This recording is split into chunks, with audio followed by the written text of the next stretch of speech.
Welcome to What's Left, a weekly political discussion challenging the mainstream left. I'm Eduardo Barca with co-hosts, teacher and socialist Andy Lipson and community organizing socialist Kenny Cepeda. We are online at what-s-left.webmail.com. Please subscribe, rate, review, turn on your notifications, and share your favorite episode wherever you found this episode. Thank you. Today we will be discussing, this will be a special episode for our listeners, as we will be sharing some organizing efforts. Last week, we were discussing in the episode of, Are You Vaccinated? And we were discussing some of our frustrations. We used almost the episode as an outlet to be able to express what we've been feeling. And so right after, well, there was some, even if people hear on the episode, there was towards the end, there was some, like, Andy's like, well, let's do something now. So, some push.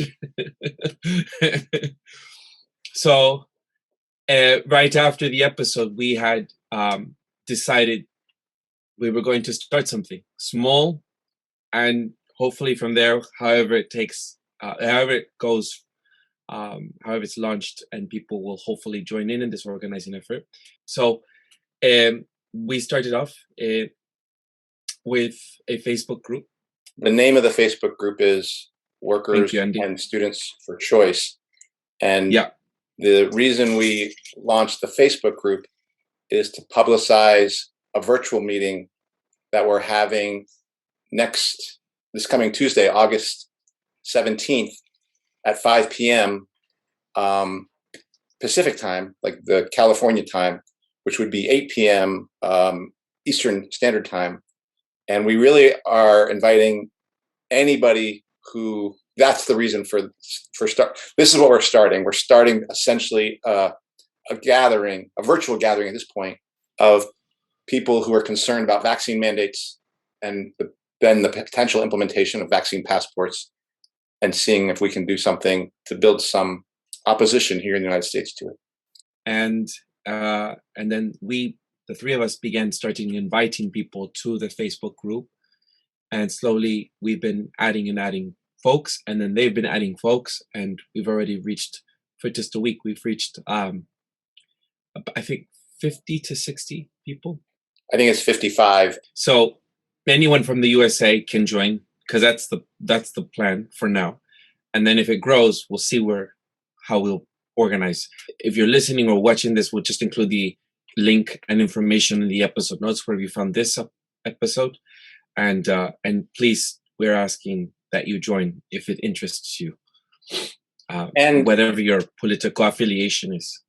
And if you're not from the United States, because I think there's a few people who are not from the United States who might be interested in coming, those folks are welcome, particularly because we could hear a little bit about how the effort to stop these things is happening in, say, Europe or other places around the world.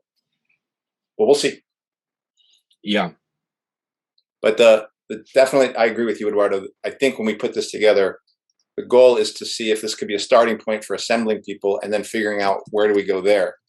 And that's as far as we know. That's as much as I think we can tell.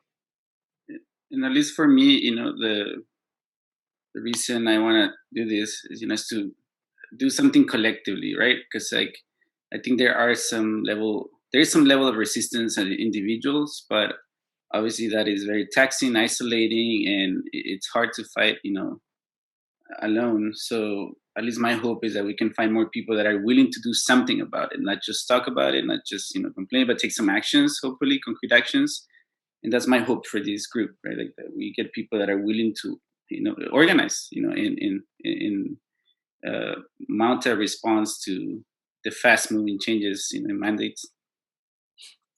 Mm-hmm. And the hope, we'll see what happens in this episode.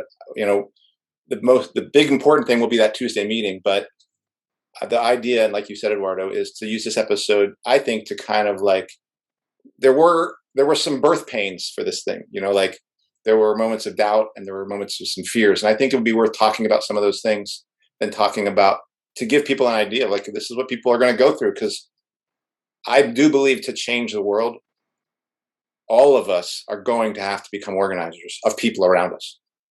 Mm-hmm. and it can't be just a subset. It will have to be all of us. So I do feel like this is one of those things where if you ever wondered what it looks like to do organizing and what are some of the questions that come up, I figured we could do some of that here and share that process.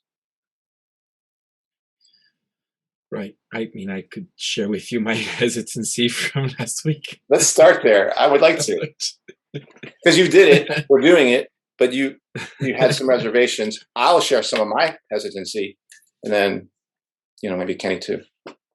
Well, I mean, so for folks that know me, I have participated in demonstrations since I was an adolescent, whether that be in Mexico or that be the anti-war movement here in San Francisco when Bush took us to war.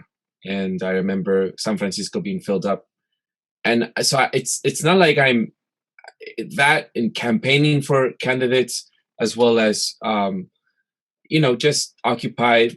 That was my experience. And then also myself having to organize, small, but in the South Bay and then in Gilroy as well, and going to different places to try to organize against GMOs, big companies like Syngenta or Monsanto. So there's an article of me online that's still there, and I'm surprised it's still there.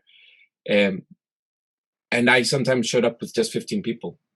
I didn't have a lot of people that I had, and it was just me. And this was a time that I was Occupy GMOs, Occupy Monsanto, Occupy, Wall Street. And so to me, those movements at that time, and here's where my hesitancy came from, those movements at the time seemed to be quite aligned with a lot of leftist ideologies, in the sense that there was no questioning on the left about going against GMOs. There was no questioning about whether if you pick progressive candidates versus liberal candidates. Well, even that was sometimes still, there's still friction, but it wasn't like you're doing something completely wild, or I don't know. It wasn't this this division that exists today. And part of the social movements for same-sex marriage or just women's rights, so I've been a part of those movements. After this administration, Trump administration, and as I shared in my COVID journey, which I invite people to look at, there have been some very clear divides about what you can and cannot say, and what you are not allowed to do, or what you're going to be banished or ousted or censored or labeled away. And that happens to be with my last year was with the reopening of schools. Now I've lost some friends. And now it's with these vaccine mandates that will lead to vaccine passports. Because I've had friends ask me, they've seen stuff on my Facebook, and they say, "Are you talking? They're two separate things. Vaccine mandates and vaccine passports." No, I said, no, they're the same thing. Vaccine mandates, to be clear, will lead to vaccine passports. That's just the way it's going to be. We're seeing it happening already in Europe. So I don't understand if it's not clear enough. The line is quite clear, no? So my hesitancy is so much division that I have been labeled an anti-vaxxer, which comes with a lot of negative connotation. I have been labeled, Trump supporter. I've been labeled now a conspiracist by someone today. I've been labeled.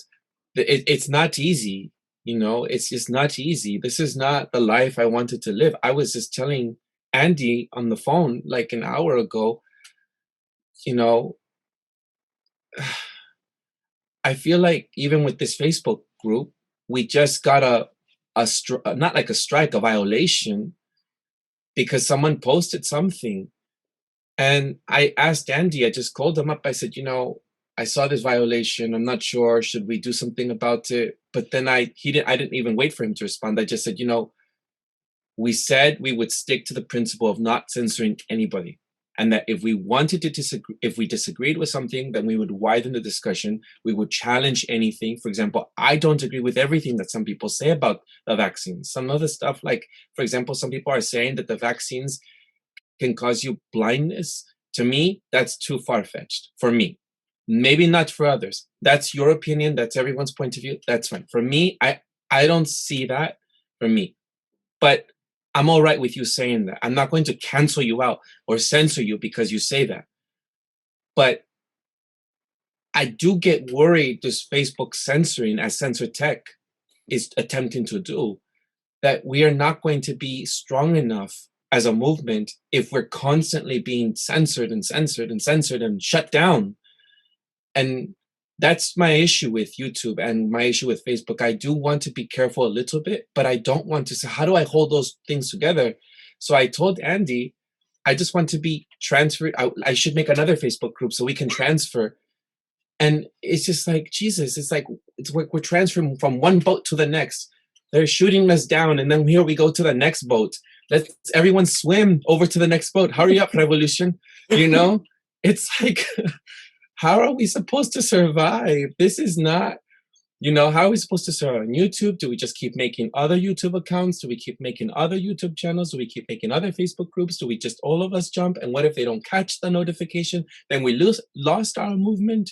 And so it's just like North Korea 2.0, because we're not able to just, you know, everything is like on the run. I'm going to France earlier than not because of these vaccine passports, because of my vaccine status. I'm not sure if I will be able to go next year. And so I have to go now. And this life of like on the run because of our political positions, this is just not normal.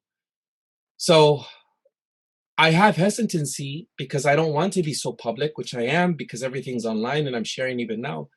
I just feel this pressure, and that's just the thing I feel. And I want to do things a certain way. I want to write a Medium blog post and state my positions before they start mischaracterizing me, before they start judging me.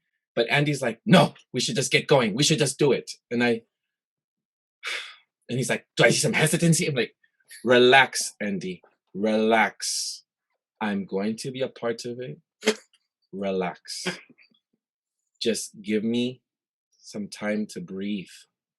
Let me do it. I will do it. I will create the group. You know, it just feels like this. Dale, Kenny. So I had some of the same questions, you know, like hesitancy about like doing it on Facebook in particular, because Facebook is one of the most like censored places actually on social media.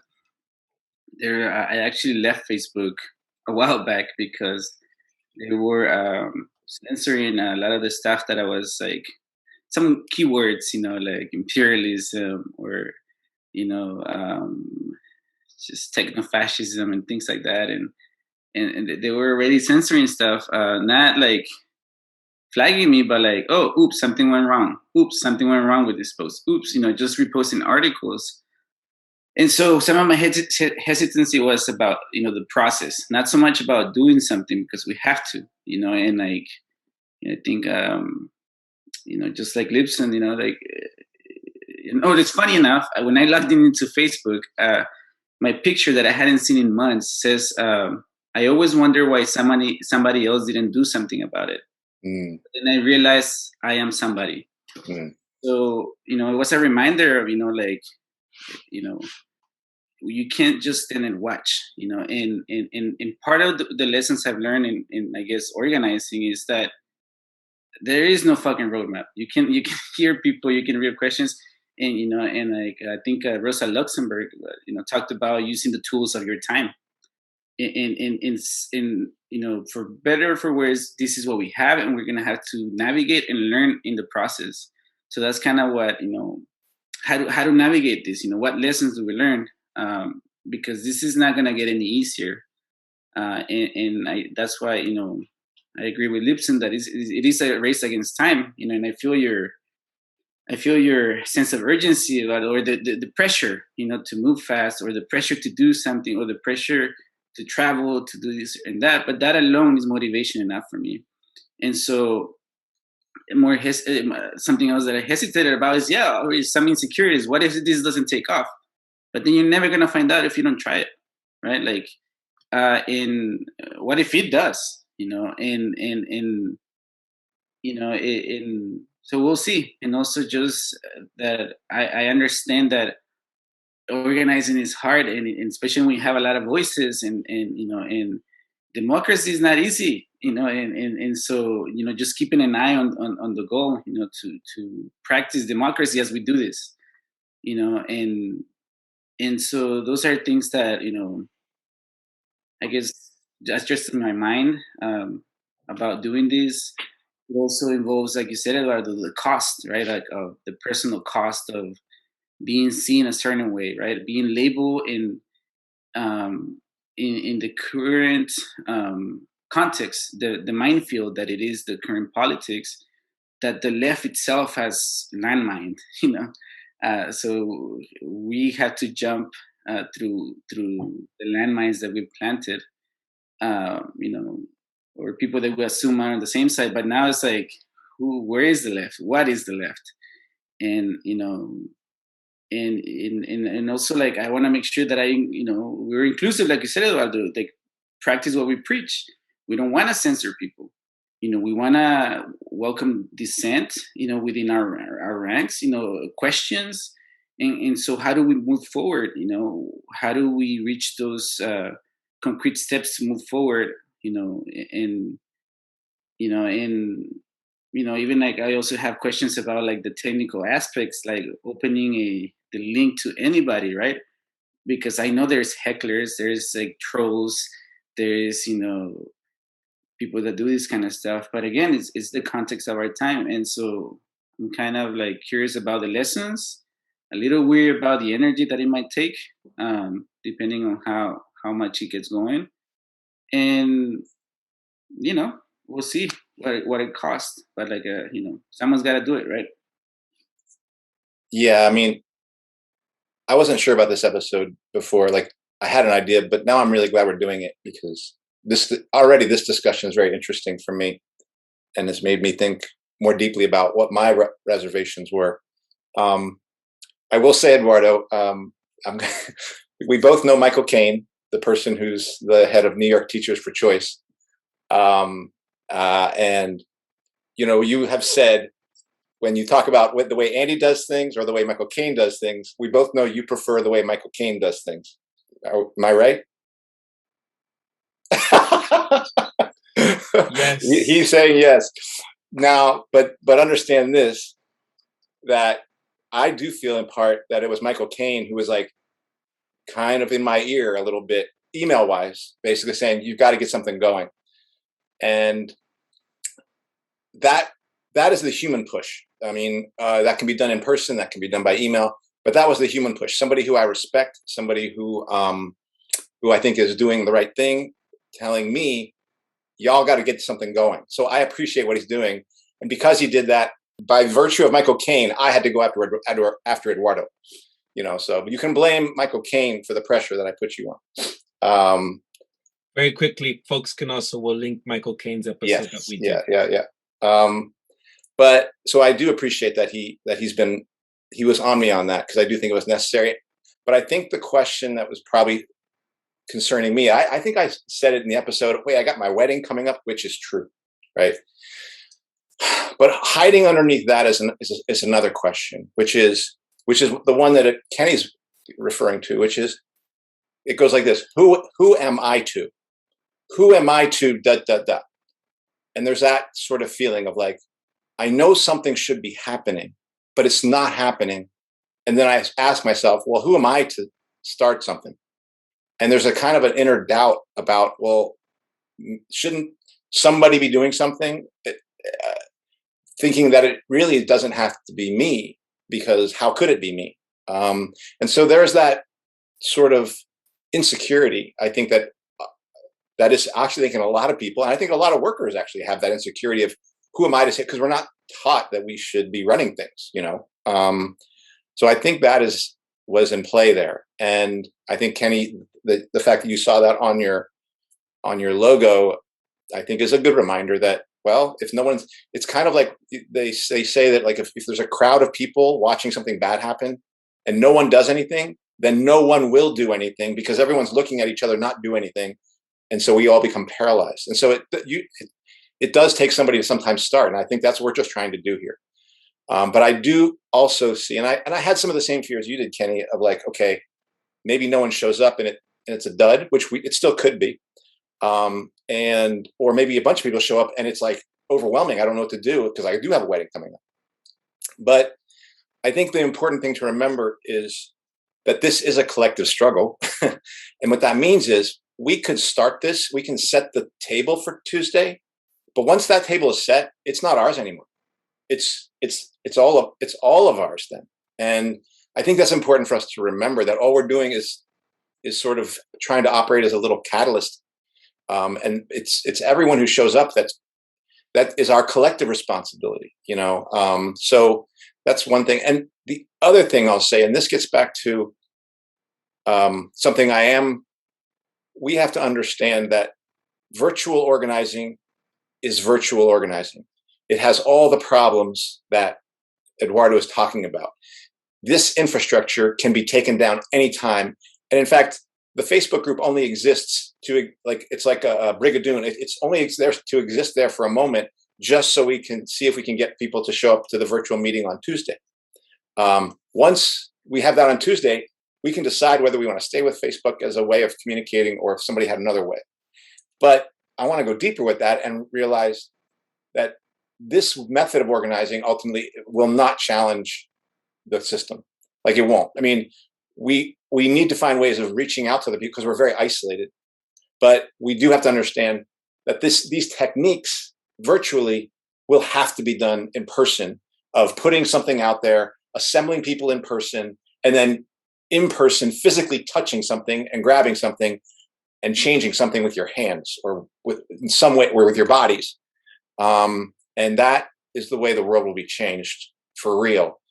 This is virtual, but I do think there's still fears in it, and there is a way that this is like a simulation, movement simulator, but we will ultimately need to have people on the ground doing things, and that's what they're doing in New York. I'll show later. There is going to be a demonstration in New York. I'll post this now. Let me get the details on it. It's August 25th, 4 p.m. I'm going to post this up there. New York Unions for Choice, protesting Biden, Cuomo, de Blasio's medical mandates. Come to City Hall, and it's Wednesday, August 25th, 4 p.m. And I'll post in it, firefighters union, teachers union, nurses, healthcare, police, postal workers, federal workers of all sorts are invited. And that's a really important step. I don't think we're there yet, but we will need to get there. And that is a step we're going to have to go through, but we're starting here. I wanted to say, you said that Michael Kane was whispering in your voice. I think for me, I didn't think of our group as a Michael Kane group because I think in my head, it was more of a teacher caucus that I was thinking, which I'm not currently working in SFUSD. So I thought it would be something I don't know. I didn't know how I thought myself as a supportive role to the caucus, but what really got me going, which really is what I hope we will have in the near episode, is my friends from France who are doing amazing work, which I've been sharing some of their posts on my Facebook. They're just completely, maybe I shouldn't say this word online. They're, throwing stuff and not like real violent stuff with the right and the left, the yellow vest movement. So they're really involved, and they really inspired me, and it made me teary watching them because I know that they just passed the Green Pass recently, and they are so upset. They're pulling out chairs outside of the restaurants. They're bringing their own things, and they're refusing to go. They're also creating, I shared this Facebook post. They're creating like a list of places that you can go to, cinemas or other places where they don't ask you to get the green pass. So they're organizing on other ways. They're still fighting the fight, but at the same time, they're still trying to figure out how they can resist this, no? And so that's really the impetus for me. And I hope that I'll bring some of that coverage when if I go back. And then the other thing I want to say is before when I was organizing before, and sometimes I would be in a principal's office with a UBC, and I was a teacher's pit bull because I would be fighting fiercely, and I was applauded for that. Or when I was, in a manifestación here in San Francisco or elsewhere, there was always this encouragement.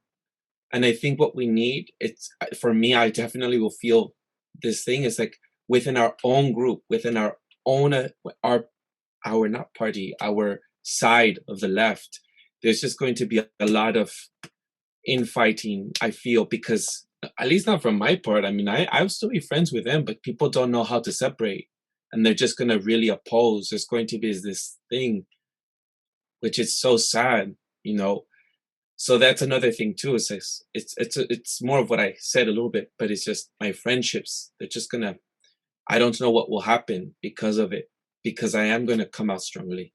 And so this is just my fear as well. It's just, I was looking at my Facebook friends and the mutual friends and people in SF politics, and it just, I don't know, something will eventually, they're going to defriend me, that not just going to defriend me, they're going to start maybe telling for hiring, if I should be hired or not to certain schools because certain people are working. It's just going to be maddening, all this labeling and my reputation. And there's a lot at stake, it just feels this coming out like this. It's just, people, potential employers are looking at this. This is just very, it's just scary.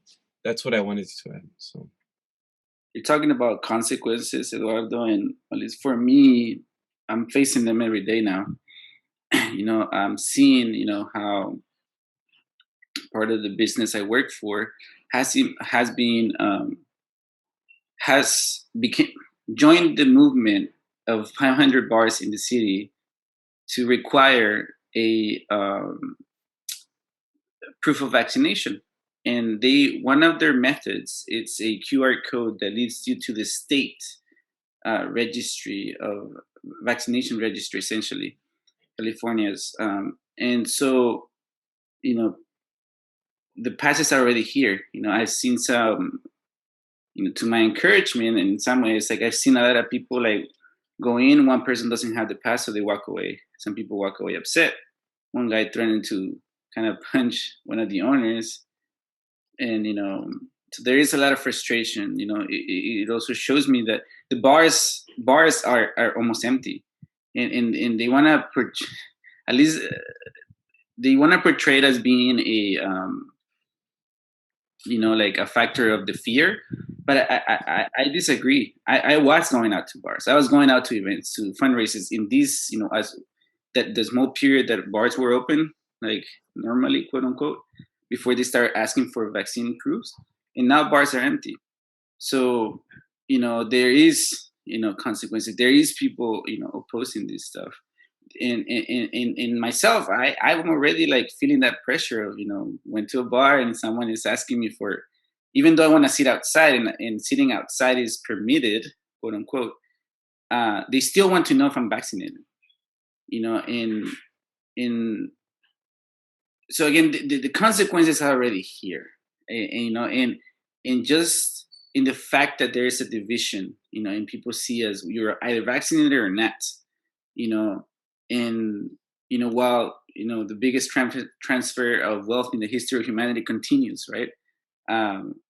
And so this to me is almost not an option. It's not a question of whether we should do something.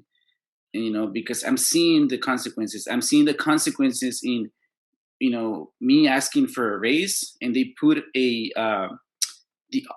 what was it called?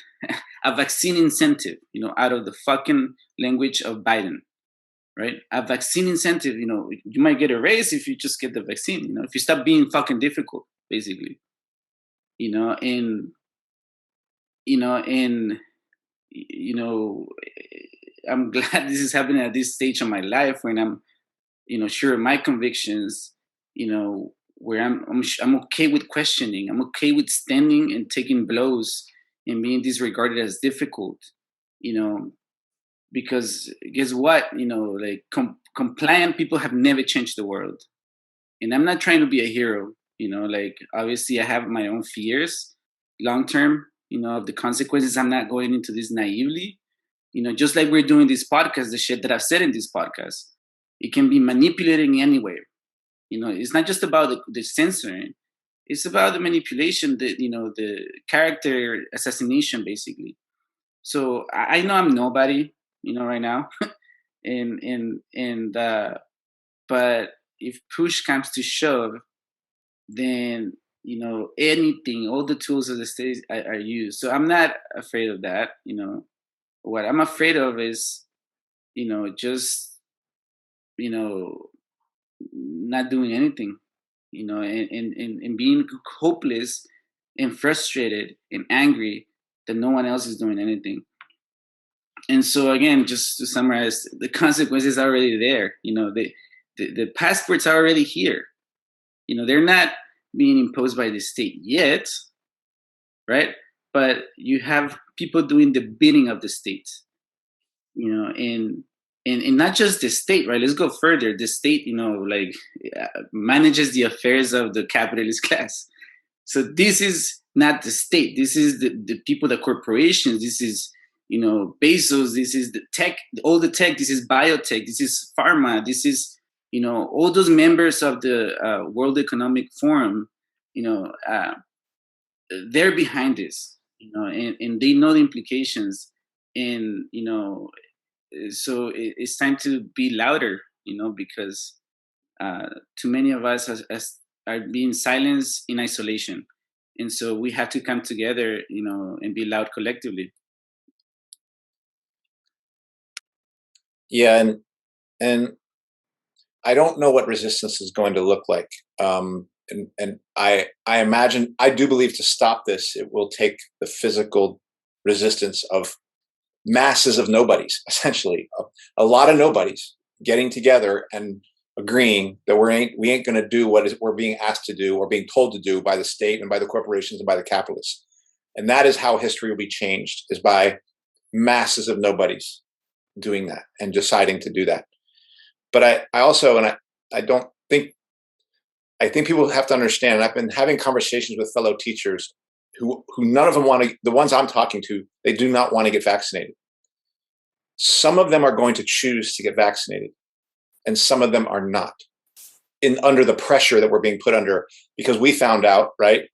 Currently, we were told about a week ago in San Francisco Unified, we had to, maybe it was a week and a half ago, declare your vaccination, tell us your vaccination status, and they said something in there about like, so we can tell others about it, but I'll get to that later, or maybe on another episode. But, and then of course, Governor Newsom had come out and said, workers needed to be vaccinated or tested, right? And then our superintendent, for San Francisco Unified came out and said, well, that's what we're going to do. You either get vaccinated by the 7th of September, or you need to be on a weekly, at least you'll be tested, PCR tested at least once a week by Color Labs. And that decision was hailed by our allies in Decrease the Distance, right? The people who were trying to reopen schools now suddenly, and that was hailed by our union and by the unions of like, oh, this is great. Look what they're doing to keep us safe. That's a disaster, right? It is bad for the cause of workers, that institutions of workers and parents who say that they're trying to help their kids are essentially helping this prison get built by cheering on the vaccine mandates. Because, well, I think the three of us know that these vaccine mandates are not about our safety; they're about control, and they're about institutionalizing and sort of opening the lanes up for ever greater ability of the state to say, we want this information about you before we give you the right to do X, Y, or Z. And as Kenny's pointing out, we're seeing it as a public-private partnership, which, by the way, is just, that's the definition Mussolini had of fascism, the state and corporations coming together. And that's what we're seeing, is the merging and how they are working together. So now it's come out that teachers in San Francisco Unified are either must indicate their vaccination status and get vaccinated, or you can do PCR testing. Now, interestingly enough, my colleagues, like when we put this on the Facebook group, or when it was revealed that Governor Newsom wanted to do this, this has been applauded also by our colleagues in San Francisco Unified. We see that on the Facebook. They're all going, this is great that they're doing that, blah, blah, blah. And when I revealed to some of my colleagues at work that I ain't getting vaccinated, and if they force me to get vaccinated, I won't be working here, in all honesty, it was met with a kind of a yawn. Like, I mean, and these are people who I've worked with, and some of the folks who were like indifferent to this, I've helped them. Like, I've helped them union-wise and things like that, and known them 15 to 20 years. And like in all honesty, it's pretty chilling. And even hurtful to see what's taking place. To the degree to which people are like, I've known you for 20 years. I know you're a good teacher. I know you've been willing to help me. But now I see when the things are turned against you and it looks like you're going to lose your job because your number's up, you know what? I kind of don't care. And that's messed up. But that's the world we live in right now. And if that carries on in that way, the working class is through. There is going to have to be something we're going to have to come to something. And that's what I see is like why we need to do this is we do need to find a way of assembling the forces of people who are trying to do something, and just to figure out, what do we need? Like, what do we need for support to sustain ourselves in this time? Are there ways we can connect to legal services that could help us? Are there ways we could just connect to information, things that we can put out to people that would help us?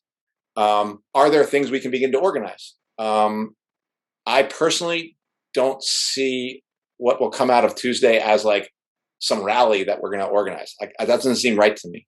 But I can see coming out of it the beginning of networks of people beyond me, Eduardo, and Kenny, who are working in a more ongoing way. And this was partly coming back down to, like, at first we thought we were going to be California workers for choice, right?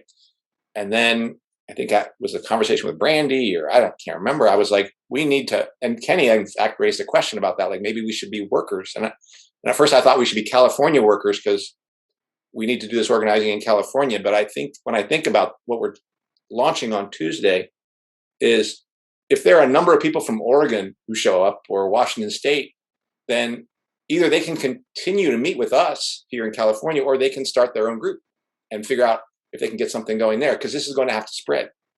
So those are just some initial thoughts I have. Maybe I've moved to, what do we think would come out of this meeting? I mean, for me, it's just, you mentioned it, Libsyn, I think it's connection,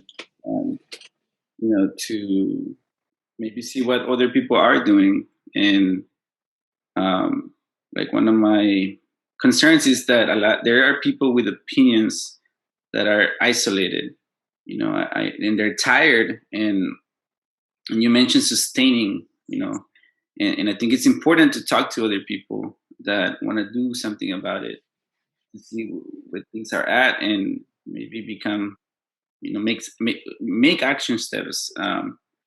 And so for me, it's just, it's kind of like an assessment of what's out there, to begin with. Like, what's out there, what kind of resistance is out there. It's kind of like, seeing those dystopian, like, world-ending movies when, like, you're calling on the radio and, like, hoping someone answers. Mm-hmm. So that's kind of what I feel it's happening. It's like putting a call out on the radio and see if there are pockets of resistance and that can, come together and form something more substantial. I think there are, at least, I was looking up a number just now to make sure that I got it correct, but there's at least 48% of the population that won't get vaccinated. that this is from fortune.com, and this is just some numbers they pulled out from some survey that was done last week. And yes, Kenny.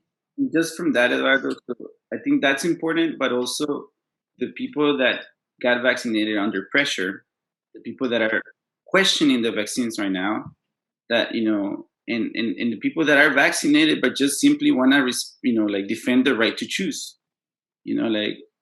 So I think, yes, that's important. The 48% that might there's also that, let's not put them in a monolith, right? There's multiple reasons why people don't get vaccinated, but for me, it's not just about the vaccine itself. It's about everything else. It's the censorship, is the impositions, is the mandates, is self-determination. Like, because sadly, the people that are supposed to be here fighting this are not here. The pro-choice people, the anti-imperialists, all these people have sided with the state, and so I hope I find some people there. But my point is that all people that regret this, people that question what's actually happening, people that didn't want to get it but felt so pressured and they felt isolated that they had to get it, or people that felt pressure because they want some sense of liberty, right? And so those are the people I want to invite all these people in. Yeah, no, I think your point is taken. I do want to echo that, Kenny, that this is a movement of regardless of your political affiliation or regardless of your vaccine status, we are fighting against vaccine mandates that will lead to vaccine passports, or anything that's vaccine passports, health passes, vaccine certifications, anything alongside those lines. Wherever anyone stands on it, I think if we just look at that, there might be something encouraging. I think that people do have hesitations and people do have questions. So hopefully we'll be able to reach them if we don't get to them before. Andy, so steps. So we started off with this group, right? Here we are, this Facebook group. People can find it in the episode links. Yeah. And then, what do you all think? How do we proceed? I have some ideas, but I'm not sure how anyone else might think different or have something else in mind. I initially have a question. Is the link open to anybody, everybody? And how do we deal then? If that's the case, how do we deal with potential hecklers or trolls? And how obviously how disruptive that is too. I think if someone's just being just an asshole, I think we just mute them and they can still listen. I don't know, because they'll be bugging. So just like click you. I think I already maybe have my answer. That should be a matter of a decision, right at the beginning. What do we do? How do that should be a question brought up to the group. Maybe how to run that meeting. Well, I would say that at least for this first meeting, it'll be us sort of moderating the meeting. And then after that, like subsequent meetings, people have to decide what they want to do. But I do feel like in launching the initiative, I do think we have to take responsibility for moderating that first meeting. I'm not even saying that the people who are coming to the meeting agree with that. I'm just saying that's what I believe, because we've done this, so that we take responsibility for doing that. So now it could come up. People could say, well, hey, we want to discuss moderation. And if people say that, then I'm open to doing that. But my first part will be to say, look, either Eduardo or Kenny or me, all of us collectively are going to act as moderators for this meeting. And we're going to make some calls, on things. I don't think I would want to assume that a bunch of hecklers are going to show up there. I'm not going to assume that. I think it's a problem that we would need to be ready to address if we start to see that happening. Like if we feel like somebody's being disruptive. And my probably the first thing I would do is basically say, okay, as a moderator, I'm kind of getting a sense so-and-so is really not here to help us do this. Are other people getting that sense? Tell me in the chat or something, if you think that's what's happening. And then I'm going to like basically, or maybe I'd first address the person and say, you should chill out. But if we had to make a call, I want to be reluctant to remove anybody and do that really as a last resort, because there has been so much removal and canceling and things like that. So I don't want to have a quick trigger finger because of the terrain we're in right now, where that's happened. And I would rather extend the meeting a little bit to go through a process of being like giving a person a first chance, second chance, and third chance before we basically like, oh, you got to go. That's my feeling. I'm fine with it. I think it's a good idea. I think I was planning to mute them so they can still be a part of the discussion, but I'm all right with that. Yeah. Kenny? Yeah, I think just thinking from past experience, it does help to have a little guideline at the beginning. Yeah. As people don't know each other, to kind of again guide the discussion at least at the beginning, and then see what kind of life it takes. Mm-hmm. And that's where for me, at least the first part of the meeting is people introducing themselves. And I do think we have a role to just basically be like, please, particularly if we have, like right now we have 50 folks on our Facebook group. I've sent a bunch of emails out and people have responded through the emails, and it could be 30 or 35 people there, maybe more, but I'm hoping we can all introduce ourselves in some way, shape, or form. And that is, sometimes people do the right thing and they only do it for 15 or 20 seconds and they give that information.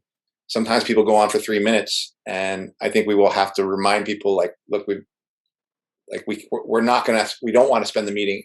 We want everyone to meet each other, but we don't want to spend the meeting in introductions.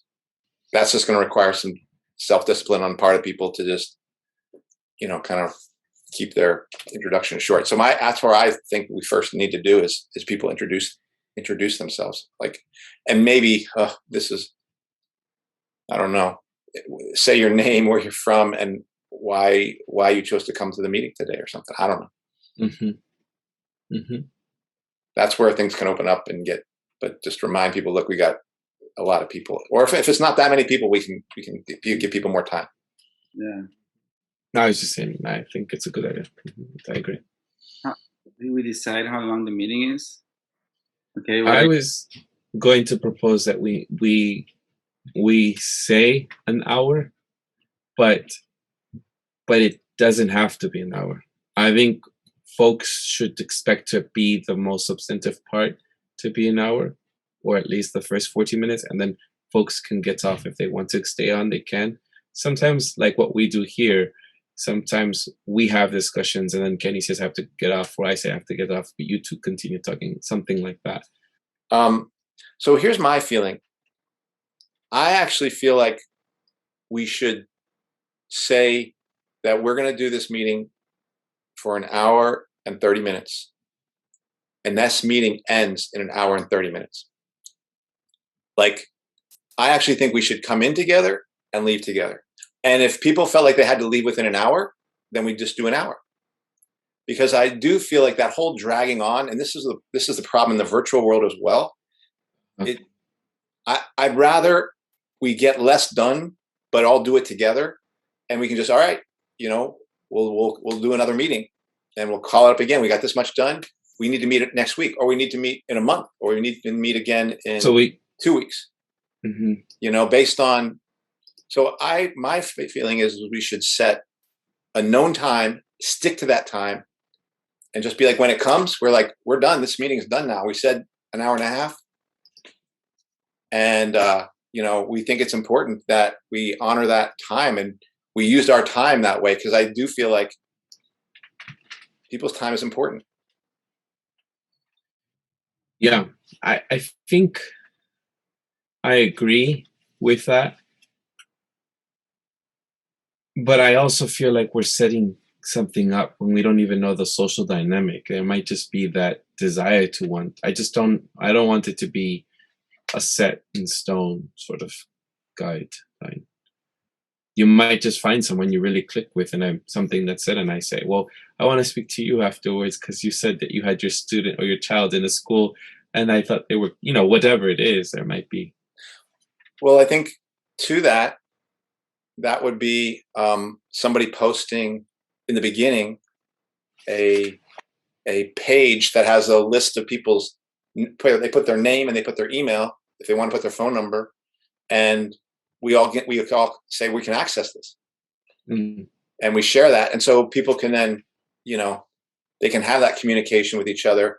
They can do that in a side chat as well if they really wanted to, but I think we could have that in the beginning, is something that has a list of people's names and their emails or something like that, and phone numbers if they wanted to put those on there. Okay. And we could start as the first three names and then send that out, share it on the thing, and people can add to it. So what do you think about, because that's a little unusual, but I kind of think it's necessary. Now, subsequent meetings, people could say, somebody else is moderating. They're like, we're going to go on for as long, and I'm fine with that. But I would say that we would put forward the notion of, for this meeting, which we're moderating, we're going to say this, if it starts at 5, or let's say, we know what that, let's say it starts at 5:10. All right. Or we say we started at 5:10 or 5:05, because I don't want to go too much longer than that. I think we got to get started. Then we basically say what that amount of time is that we're allotting, and we want to be clear with people. We will be ending this meeting at 6:35. Like, we're not kidding. I agree. I think it's important to not drag things too long. Also, just to have a target and keep our eye on that target. Because I think in the long term, it would be detrimental to just drag shit along and just again, respecting people's times and attention spans, really, because I get tired, and it's gonna be probably after work for many people. And do you think an hour and a half is the right amount of time? I think so, because there's always like a beginning, like starting and wrapping up. So like we really are gonna be counting on like an hour and 10 minutes or something. Yeah, like that. Yeah. Particularly if people drag in at 5:15, 5:20. Yeah. But I think they'll be coming in while we're still doing. I think it's going to take some time to do those introductions. Yeah. Which also means that we have to reserve. So if the meeting is ending at, say, 6:35 or 6:40, let's be, something like that, at Pacific Standard Time, then that means that one of us has to, at around 10 minutes before that, pretty much stop whatever we're talking about and saying, we have 10 more minutes for this meeting. We have to talk about what are we doing next. That will take at least 10 minutes. Yeah. So I might even say 15 minutes, because, it's like, do we want a different moderator? Do we want to meet in a week or 2 weeks? Do we want to meet, like, how do we want to do it? What do we want to do with anything, but answering a question that relates to whether we want to meet again. It seems like people are going to trail off after this, in this episode, the farther they go and listen to this part. I think this is important stuff for people. Like, this is stuff people have to think about when they host a meeting. And people will need to be hosting meetings of nobodies. And to make those things successful, you have to start to think about what are the important questions. Because we haven't even decided, well, what are we trying to talk about? We've kind of introductions, how to end it, how to run it, how to moderate a little bit. But you'll notice we haven't talked about, okay, what are we doing in the meat of the meeting? Yeah.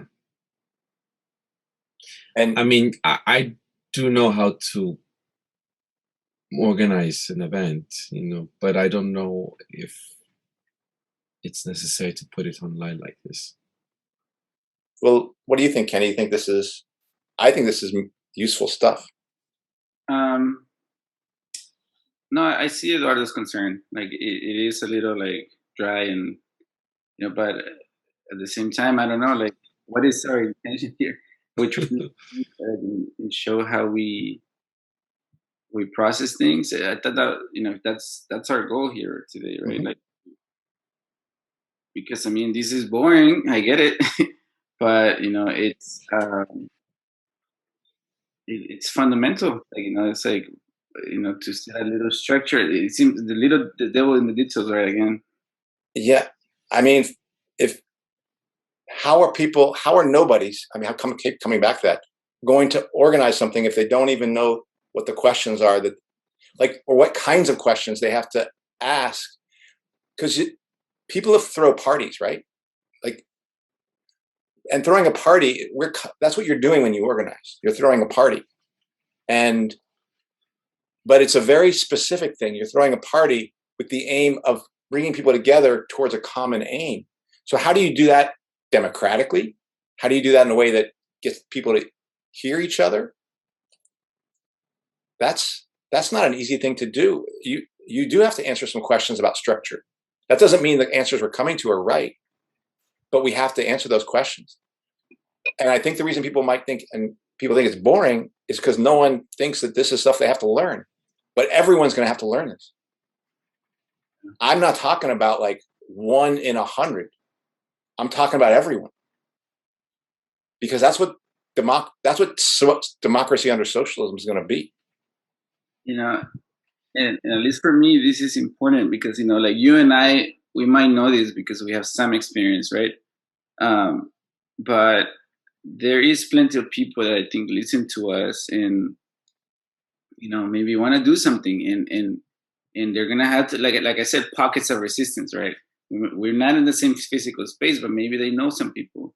Maybe these will incentivize them to get on it, because the point is, here we are like discussing. We don't know exactly what's gonna happen after the next meeting, but we're running through the basics, right? Of, all right, like, who's moderating, how, like, are we just gonna tell people what to do, what to say, what to think? Like, I'm curious as to why people are there, and I mean, I get it. The sense is that what has brought us to that meeting potentially is the concern that something needs to get done. All right, and so then we have to figure out what that something is, and we'll first like see the concerns, like, how do our concerns fit together? And that requires structure, the details, because we can't just waste that hour and a half in introductions. And so who's going to do that? And are we going to do that forever? Who takes up on that next? And because I want to make sure people feel empowered to be and run that group, like again, we don't know exactly the roadmap, but that's what it's going to take, right? in many areas, this is like one facet of fighting a system. And so, again, I just think it's about sharing some sort of knowledge, and it seems boring, but it goes a long way, because I didn't know how to do this shit until I got in it, like, and get my hands wet. Right. Does that make sense, Eduardo, or what do you think? I mean, I understand it. It just, yes, I understand. I may have a slightly different approach to this, but maybe I just want it to be not so many pauses and so, because we are also processing, and it just seems like maybe I'm a little inhibited knowing that this is being recorded and I'm dancing improvisationally in front of others. So maybe it's a personal thing. I'm not sure. So I think that's part of the process, of doing this whole thing. You do improvise a lot. And you mess up, and you're gonna have to. All right, that didn't work. And so how you course correct. And I think that's my reading was that's the intention of today. And it might be boring part, but I think it's also part of like whoever is really interested is going to continue to listen to this. That's correct. And again, I'm not doing like this show. I'm not doing this show to entertain people. I'm not doing this show to gain more viewers.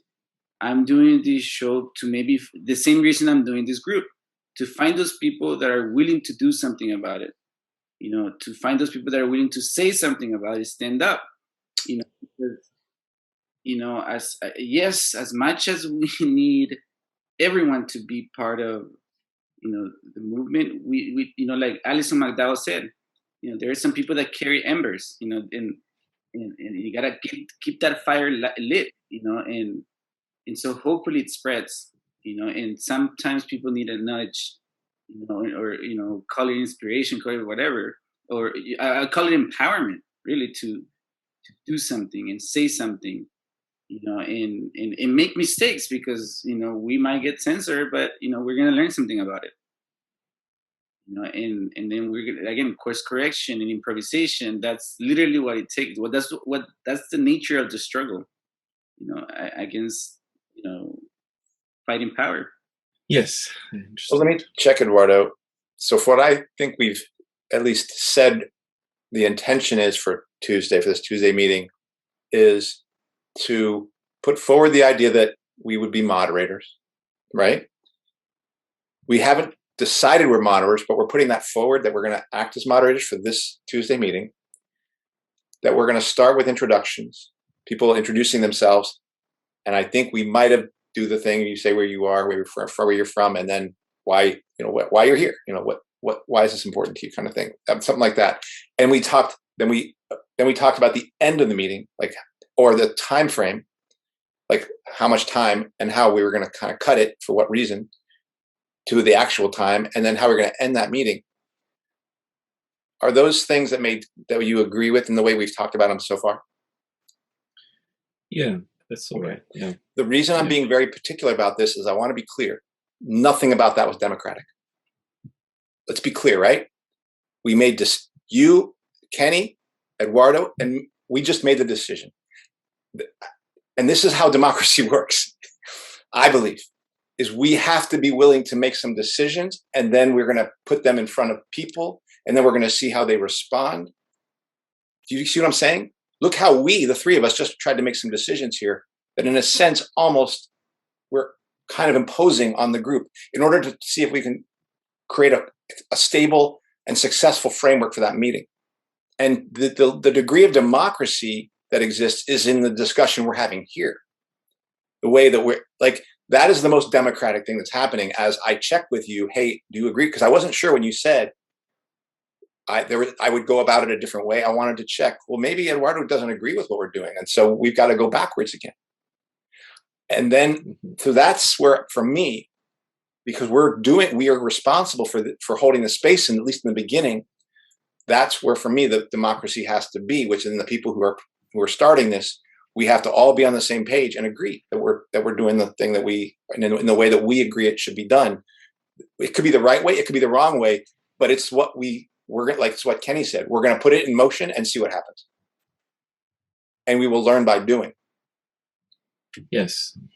So what we haven't decided is, and again, everyone who comes to that meeting could just, say, no, this is a bad plan. We want to do something else. This is a waste of time. Or we want to go for 2 hours. We want to go for 2.5 hours. Then we'll have to figure out what we do then. That could happen. But this is our intention right now, right? Okay. Yes. So the thing that I don't think we've decided, and I don't know if we should, or maybe we should, is what do we think should happen for the actual thing? Is like not the introduction, not the end, but should we decide that, or should we leave it for the meeting? I think back at some like organizing efforts, and while what we just discussed, the intro, has been decided now, the other 75% of the meeting, I have been in meetings where that is decided at that time. And so I wouldn't mind if we just brainstormed at that time, because there is a sort of outline, a skeletal piece to a meeting that we have already discussed here amongst three people that have come to build just, like just the skeletal part of building this house. It's like we're buying the materials because we have an idea of how we're going to begin some foundations. But I think the rest of it, the entire design, the scaffolding of every piece and it's just, I think all of that, I think, has to be decided collectively. Or to use the example of a body, like the skeleton and now the meat of the body has to be decided together. Sorry. Yeah, I mean, I agree. I think I want to see how this evolves in terms of like, well, I think for me, the first is I want to know what people's concerns are. And then the next step is, what do you think should happen? Do we have commonality? Is there areas where, we agree, areas where we disagree? And, what can we push forward, together? So I do agree with you that, I don't know if I have much of thought on if I have to define the meat of the next part of the meeting, should be that, like. And then maybe what we do is, in the introduction, is we ask people to do this: your name, your where you're from, and not why you're here, because I think, but what do you hope comes out of this meeting? Or what do you want to, like, what do you think needs to be done? Like something like that kind of thing. But it should be one question, not two, because then it gets, but I think if what, and I agree with Eduardo that I'd like to kind of have the space direct what we're really doing, then I think those introductions have to be clues to that. Yeah. Yeah, I think so too. I think that will give us an idea of, but they may not know that that's actually what is how we are formulating. But I think I would start writing a list of, just if I was in a meeting, physical, in person, I would start writing just what people's thoughts were immediately on a board, what comes to mind for them. Right. And then from there, we would just discuss what we would like to see. And what do you think about that, Kenny? Yeah, I mean, for me, it goes back to the question of time. I think that in itself is going to be the entire meeting right there. But answering introductions, and then kind of seeing where people are at, and then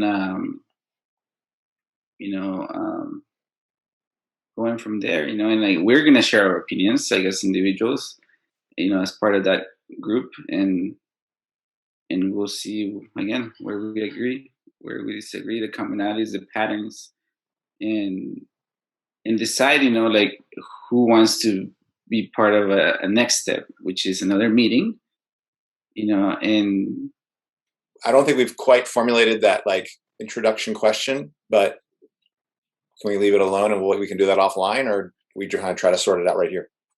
I think it's simple as what you trying to get out. What do you want to? What do you see we could get out of this meeting? What do you?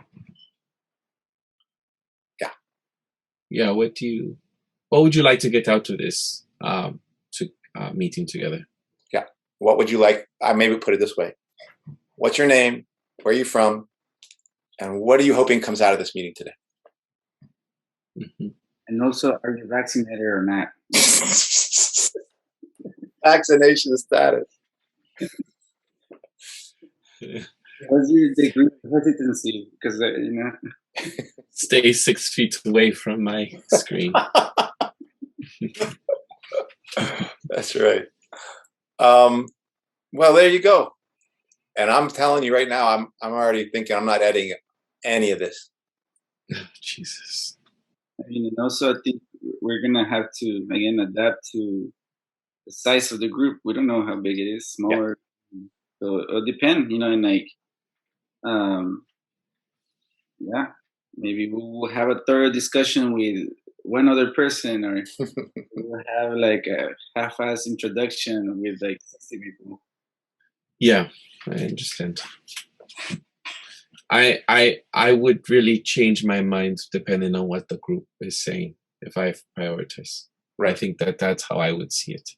Yeah. If the people are going to be sharing some stronger concerns, then who can just quickly answer the question of who can moderate, and if that's still up for debates, then I would really go to what the others are saying. Yeah. That's how I work it in my head. Just remember, we are the vanguard, so we know better. Okay? Jesus. Oh my God, Kenny, you're triggering everyone. You can't say stuff like that. I'm editing that. I'm taking that out. It's like, that's why I hate socialism. All right, I think we did our work. Our little our organizing fishbowl. Yeah, I'm going to edit heavily. Our organizing dirty fishbowl. Dirty fishbowl with little fish poop in it. All right, folks. What else is there to discuss? That's it. Let's remind people. We're going to have this information below. But, come if you're interested in organizing with us, come to the Tuesday virtual meeting and help us shape the resistance we can build to vaccine mandates and vaccine passports. Thank you, Andy, for that. And well, again, everything will be linked in the episode notes. Yeah. All right. That does it for this week's episode. If you've been able to survive the last part 2 of that episode, congratulations. Yes, you made it to organizing boot camp. Oh, Jesus. What's Left is a weekly political podcast / channel challenging the mainstream left. We post information about our topics and our guests on the episode notes, wherever you found this episode, or on our blog at what-s-left.webnode.com. And you can find past episodes to this podcast / channel there and connect with us. If you like anything you've heard here, please share your favorite episode, rate, review, jot down our information, subscribe to any of our platforms, turn on your notifications, Spotify, iTunes Podcasts, Stitcher, Google Play, BitChute, Libri, Odyssey, ODYSEE or Libri, LBRY, YouTube or Telegram. It seems most people are going over there, migrating over to BitChute. So that's a place where I hope to check out more than YouTube eventually. If you would like to give us feedback about something you've heard or suggest something for us to cover, contact us through our blog. I'm Eduardo Barca with co-hosts Kenny Cepeda and Andy Lipson. Thank you all very much. See you all next time. Ciao.